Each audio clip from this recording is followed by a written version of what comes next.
En el último vídeo del módulo 1 dedicado a la restauración del claustro de la Casa de las Conchas en Salamanca, vamos a hablar del análisis de compuestos de alteración. Bajo la denominación genérica de sales se incluyen una serie de compuestos que pueden ser removilizados, disueltos en el agua, constituidos por el enlace iónico de un catión y un anión. Son una de las mayores causas responsables del deterioro de los materiales pétreos porosos.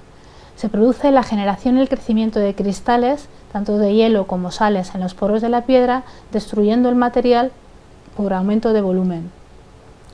Y se producen tensiones, ese aumento de volumen produce tensiones de tracción que superan la resistencia de la roca. La sensibilidad del ataque desalino de un material pétreo depende de su porosidad, del volumen, del tamaño, de la morfología de los poros. Los materiales con porosidad fina, entre el 8 y el 25% en volumen, suelen ser bastante sensibles, especialmente en la mayor parte de los poros, si la mayor parte de los poros mantienen un diámetro por debajo de los 7 micras. Por su porosidad, las areniscas son muy sensibles al ataque por sales. La sensibilidad de las areniscas se debe tanto al tamaño de los poros como a su forma. Los poros que no son suficientemente grandes para permitir el crecimiento libre de los cristales, ni suficientemente pequeños para evitar la entrada de agua en ellos, pues serán los responsables de este deterioro. La porosidad de las areniscas está entre un 15 y un 25%, y las areniscas y calcarenitas son las más sensibles. Después, en los materiales pétreos, las calizas, los mármoles, los granitos y los travertinos, por ese orden. La morfología de los poros también es desfavorable en las areniscas. Si la textura es como esferas, las porosidades es en los huecos que quedan entre ellas.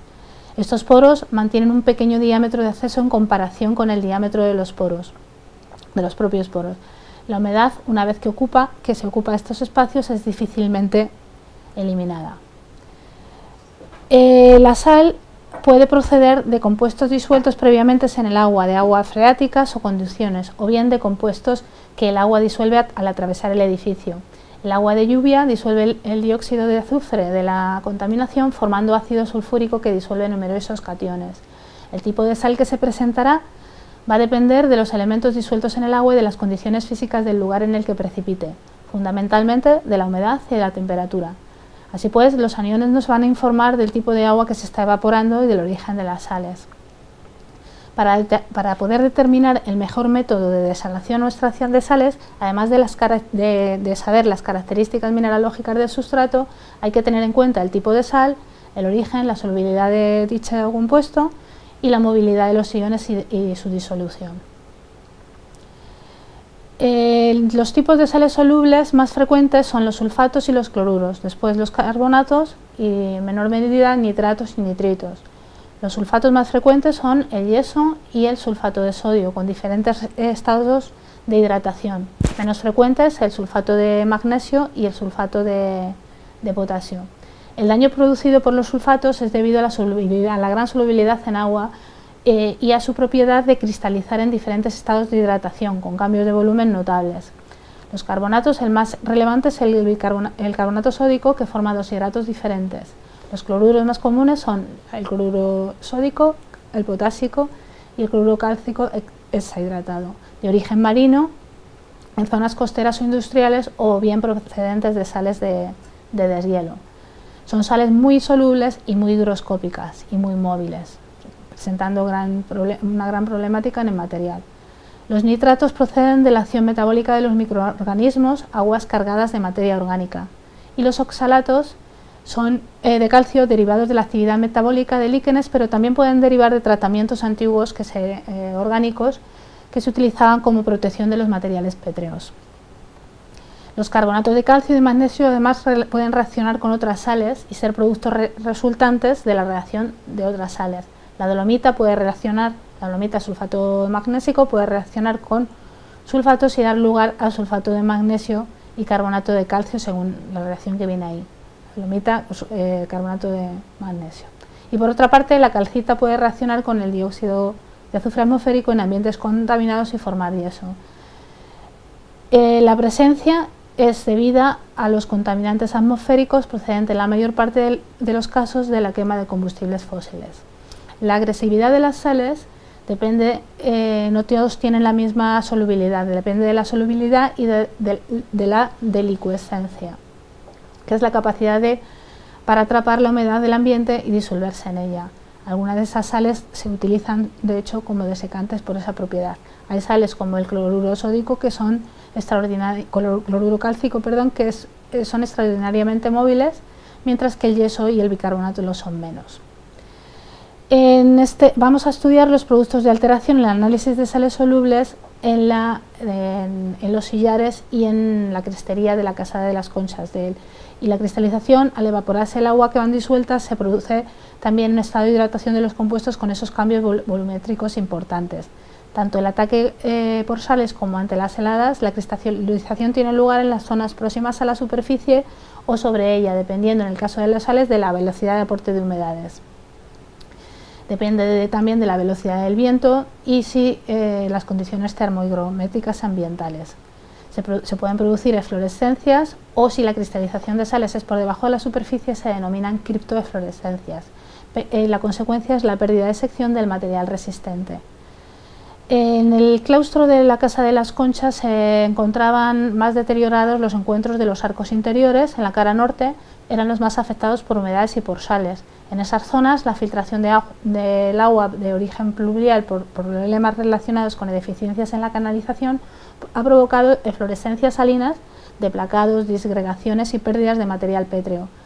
La piedra del claustro presentaba un velo de suciedad general formado por el polvo y otras partículas que se depositaba en la superficie de forma más o menos homogénea. También se depositaban chorreones de suciedad procedentes de escorrentías. En los sillares también aparecen sales por la evaporación del agua en las bandas de ascenso capilar y en los centímetros superficiales a las fábricas.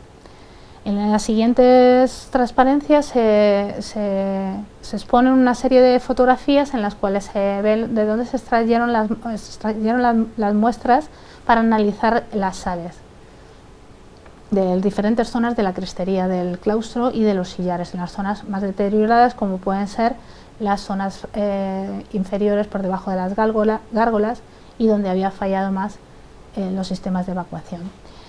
También se recogieron de forma manual cuando las sales emergían a la superficie para su análisis en el laboratorio. Las fases mineralógicas cristalinas se han caracterizado por difracción de rayos X. También se han utilizado ensayos colorimétricos para identificar de forma rápida los cationes y aniones en el resto de muestras en las que no se ha realizado los difractogramas, y luego por último se han realizado medidas de conductividad eléctrica para establecer las zonas de mayor acumulación de sales, de mayor concentración, y dibujar así mapas que indiquen esas zonas para actuar sobre ellas. En los análisis, en los difractogramas, se ve cómo se detecta como sal mayoritaria el sulfato cálcico en todas las muestras. Además del yeso aparece árido dolomítico y las fases mineralógicas propias de la arenisca. En las muestras analizadas no se han detectado presencia de otro tipo de sales, como pudieran ser nitratos, cloruros o fosfatos. En la segunda fase, sobre las muestras de sales recogidas de la primera planta del claustro, aparece epsomita, que es sulfato de magnesio con 7 moléculas de agua. Los difractogramas comparativos de las sales analizadas muestran que prácticamente todas son de la misma naturaleza, con pequeñas variaciones de concentración y de tipología. La fase mayoritaria es el cuarzo y feldespatos, pero en cuanto a las sales, el yeso y en algún caso la epsomita. En algunas piezas ornamentales hay materiales de reintegración procedentes de anteriores intervenciones.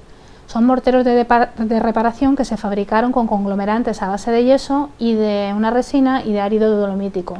La acción del agua sobre estos elementos situados a la intemperie puede haber producido la lixiviación del yeso y su removilización como consecuencia de este lavado, difundir y penetrar en el sustrato y recristalizar en la parte inferior de la crestería.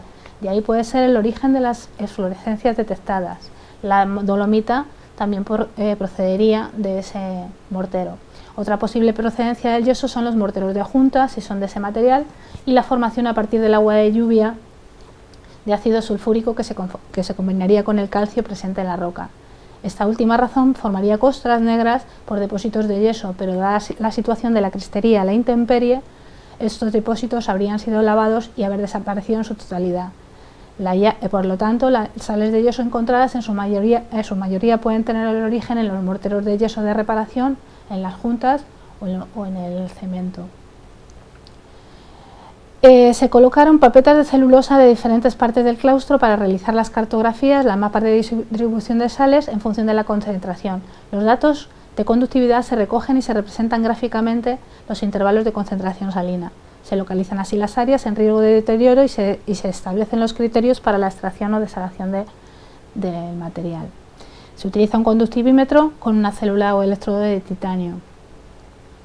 También los ensayos colorimétricos se hacen test de determinación de aniones y de cationes mediante varillas analíticas con reactivos que cambian de color en función de que reaccionen o sea, que esté presente o no los cationes y los aniones detectados.